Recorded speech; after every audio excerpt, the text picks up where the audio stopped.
This week, here on our free preview on YouTube, join us as we take a look at auto loan defaults and is that a reason to panic with regards to the economy?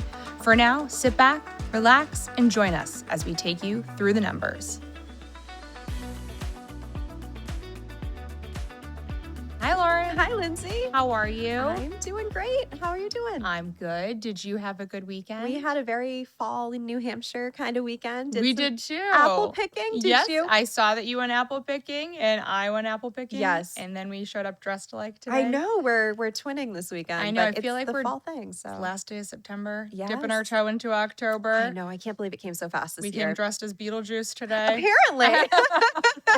We're like, the shift has happened. I know. Same person. It is time for black cats Yeah. and spiders and bats. So tell me, what's your favorite Halloween or October decoration at your house? Oh, goodness. So I live on a very quiet road. So I have about 2 people that drive past my house. And I'm like, we, used to decorate and just no one sees it. So Yeah. this year we're just going a couple mums out by the door, a little bit of corn hung on the front, mailbox post, but I love not it. going above board. But I know you always do a whole get up. Well, I've always taken it pretty seriously in terms of like my mums and just my fall decor. I love putting that stuff out, but I feel like the pressure's really on at the new place. The new place is right on a main road. Oh, so you have to deliver. Yes, except all of the kids really want those like tacky blow up things. Oh, gosh. So I'm teetering on, do we just embrace it and like let each kid pick a blow up and put it out on the front lawn for the whole town to see? Yeah. Why not? Okay, well, you can always put them in the backyard. I have some family, they don't want to be known as that house. They put them in the backyard where just we can see them. Yeah.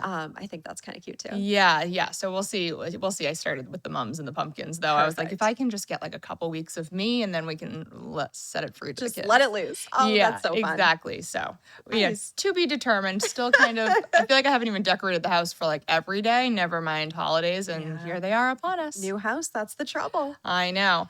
All right, so you want to jump into the headlines? Let's jump today? right into another big purchase other than houses that you're looking to make. Yes, exactly. Yeah, I know. Why am I always in the people probably think I just This is spend actually money. the world according to Lindsay. This is the world according to Lindsay show. So we pick articles that give me free unsolicited advice. Exactly. And today's first headline is no different.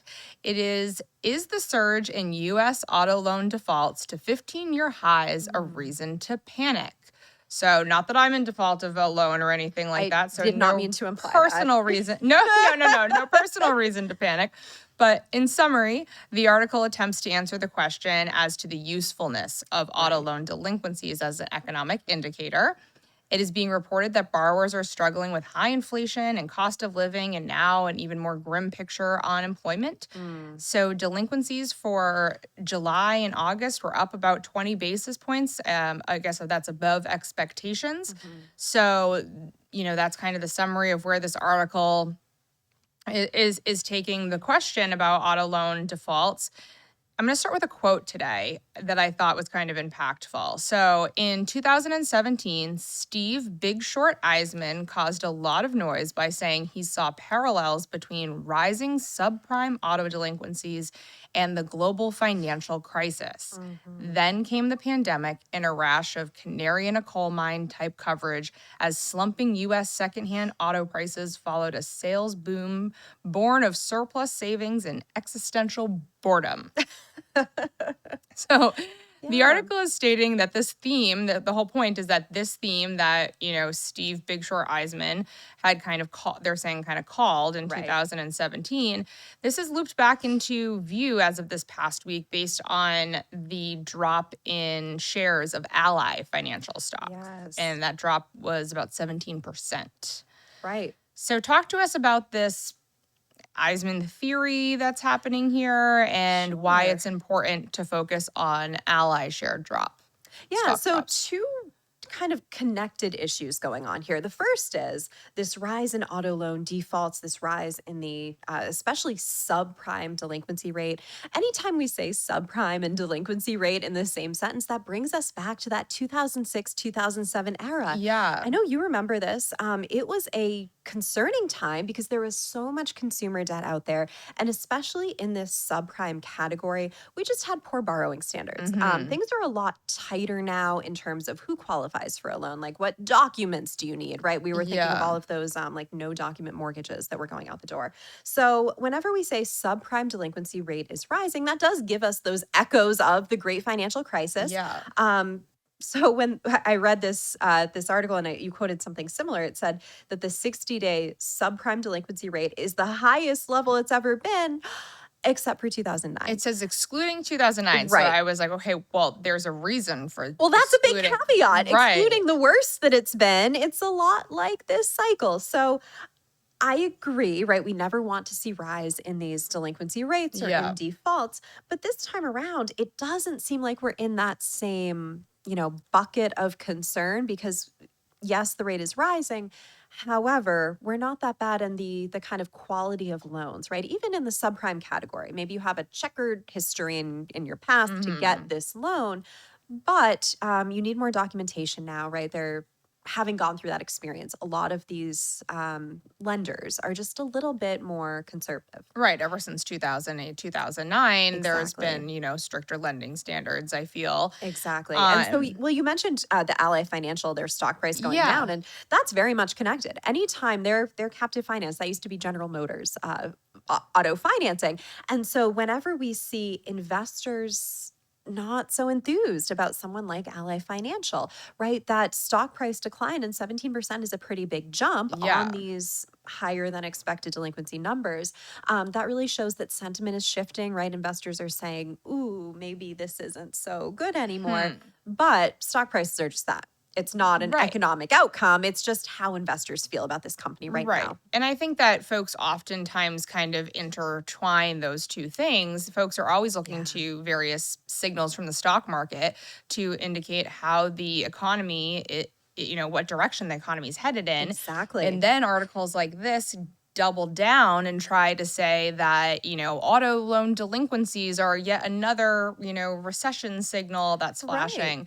But I think the, kind of clear distinction that we should make here is the subprime Yes. title because it says that subprime loans only make up for 16% of all auto loans. Right. So, talk to us about, kind of the risk of focusing on subprime as an indicator. Sure. So subprime, as you're saying, it is a small wedge, but it can be that I think the term they used in the article that you quoted was canary in the coal mine. When Yes. subprime starts to show signs of stress, does that mean there is broader stress across our consumer base? Subprime is just one category, right? One classification of the type of borrower based on a number of factors, but really your credit score is the big Hmm. one that, you can be subprime, you could be deep subprime. Those folks might even have trouble getting any loan at all, let alone Okay. at a higher rate. Near prime, then we have a prime category. And for those folks with a really, really great credit score, we have super prime. So Okay. most folks are either in prime or near prime. That's kind of the general, if you think middle class, right, base of auto borrowers. Hmm. So subprime, this is not the way that all auto loans are going. And what's really interesting this cycle is that delinquencies by borrower type are showing a little bit more divergence. Hmm. So whereas subprime are really ticking up right now, those maybe higher income, higher credit score type consumers, they're a little bit more protected. So it's not broad weakness. That's what we saw in 2006, 7, Was 8, broad 9. It weakness. was very broad. Delinquencies were up across all borrower type. Right now, we have a little bit more stability. So I thought of this as I was reading through, and I thought this was an interesting question Hmm. because we kind of look at things often from the consumer perspective, but Yep. also from the business perspective. So if we're assuming that automakers, like I'll stick with the Toyota example. Sure. So say you're buying your car from Toyota, you're going to get Toyota financing, and say that that automaker is maybe missing the mark on their quotas. Yeah. It stands to reason that if they're also in charge of the lending, this could trickle down to some riskier, more looser lending Right. practices, which is not at all what we want to see if we're especially relating back to 2008, 2009. Exactly. So, what's the risk reward there from a business standpoint, especially Yeah. in this current environment? So these captive finance organizations, right? It's typically a wholly owned subsidiary. So this is a kind of a functional piece of the company. It operates by itself, but it does, as you said, answer up right to the CEO of the whole kit and caboodle. So as we look at, supply demand right now, right? Consumer demand is kind of coming down for a lot of these autos. Do you offer better financing terms? Do you maybe just offer incentives instead? That's Yeah. one way to kind of balance this out. It does work to the whole. Again, being a kind of financial arm of these organizations, they have that expertise that, all right, what risk are we really taking here? You can make those decisions. I'm not saying that none of them do, that they're Right. pressured, right? Let's get more cars off the lot. However, at the end of the day, right, we've seen this movie before, so they know that they're susceptible. Yeah. If you're just giving out loans to everyone who's not going to pay them back, well, we know how that movie ends. Right. True. So, True. But I mean, then they put this example in, which is Yeah. kind of what led me to this question. Sure. So Tesla, for example, just this last week launched financing for US buyers of $0 down and 2.49% APR. I'm not sure the last time that we saw that offer out there. Right. So, and I've been getting ads, I think, from Jeep that's also doing that too. Okay. So everybody else, if I log into my local credit union, because like you had alluded to before, my lease is up. I'm kind of in the market for a new car, a bigger car. Yeah. So I logged into my credit union where all my pre-approvals are in my app, and I can put in, the loan amount and, how long I want to finance it for, and it'll tell me what the interest rate is. And even at, I think, like 60 months, the interest rate's 7.99%. So how is Really? Tesla Oh my goodness. possibly assuming that differential? Right. If, credit unions are pumping out at 7.99 and Right. they're offering 2.49 and $0 down, Yeah. that teeters on risky behavior and from what this article is saying. Sure. So, well, again, you have to know your borrower, and at some point, this is an incentive to get you in a Tesla and not in a Jeep or whatever else. Or Yeah. you said Jeep did have that. Yeah, I've been getting a 0% banner ad on social media Right. for Jeep. You're our reporter on the ground here for for real. another I know. major. I always purchase. accept I the love it. cookies. Target me away. I'm Perfect. a sucker for good marketing I and love it. advertising. I just enjoy even just looking at the ads Yeah. and keeping my finger on the That's pulse so of what's funny. being offered out there. Right. But for Tesla specifically, I mean, I don't know if you're in the market for a Tesla. No, I need a much larger I didn't think vehicle, and I so. don't really think I would look great in a Cybertruck. So Fair enough. it would be an interesting combination, me and a Cybertruck. Oh, that's fun. Yeah, but Tesla, they don't have the typical dealer structure. That you think of that's the a good typical point. car dealership you go to and they have whatever on the lot. Tesla's never operated like that. Now, recently we have seen a much slower growth rate in all electric vehicle sales. Tesla has been hit by this too. So those high flying numbers, maybe they do need to look to some of these. Will a legacy strategy work for them? Do they need to, there's been so much talk about that with Tesla specifically as that company. So I don't know, maybe this is them getting to something like a historically typical incentive, moving in that direction a little bit. But as for the the numbers and cents at the end of the day, they do have to balance out between the financing and the vehicle sale. Right. So I think bringing it back, our auto loan delinquencies, specifically in the subprime category, something for us to be worried about right now in terms of triggering a global financial crisis. No. Emphatically not. Okay. I think it's something we should watch, right? Yeah. Because again, anytime we get at especially one pocket of our consumer base that we're getting a little bit, I don't want to say worried about, but watchful over, this is a sign as to what's going on in that market. Now, overall auto loans in the United States, auto loans make up 4% of our total loans here. Okay. And you quoted subprime loans make up 16% Of that, yeah. That's a very small wedge. This Very. whole market could collapse. We'd feel some ripples, but it wouldn't bring the global economy crashing down. Okay.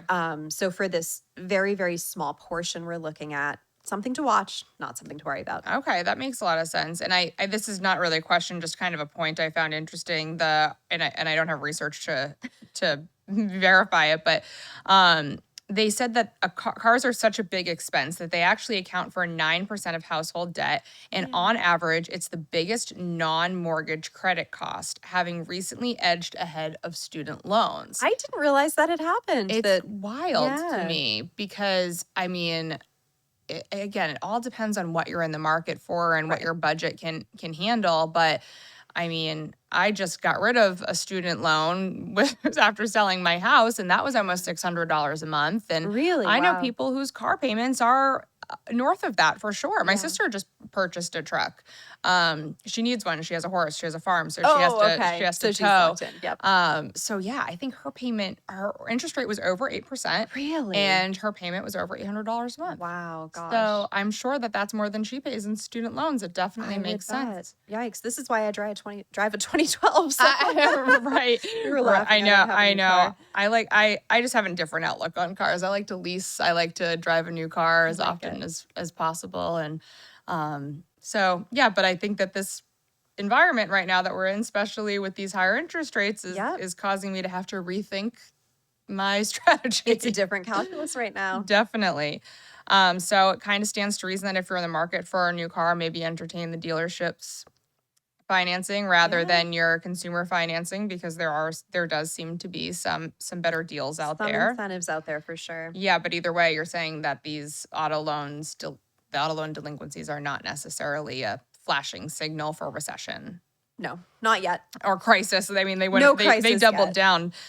That's all the time we have for today here on our free preview on YouTube. Remember to like and subscribe. And if you'd like to subscribe to full-length episodes, click on the link in the description below.